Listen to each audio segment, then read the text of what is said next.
আমরা ওই mini terminal সোজা একটা পল্টন ওনাদের কাছে বলছি আমাদের ওখানে ঘাট করে দেন, আমরা ওখানে চালাই।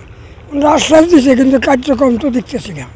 তো আমরা বলছিলাম লোকজনে বলছিলাম যে এই ঘাটটা কিন্তু চরম ঝুঁকির মধ্যে আছে, দেখেন যদি কিছু করার থাকে।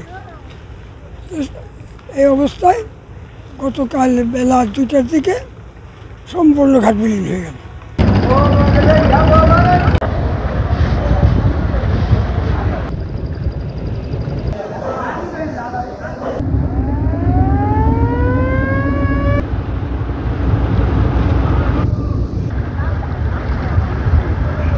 পাটুরিয়া লঞ্চঘাটের আশেপাশে নদীতে প্রচণ্ড ভাঙন হচ্ছে।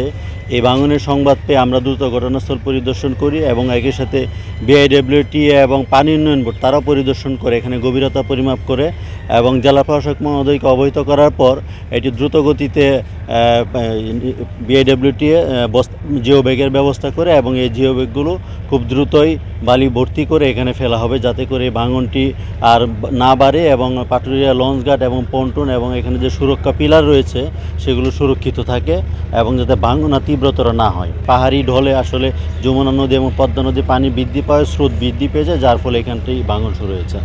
এটি যারা কর্তৃপক্ষ রয়েছেন বিআইডব্লিউটি তারা টেকনিক্যাল দিকটি বিবেচনা করে পরবর্তী সিদ্ধান্ত নেবেন।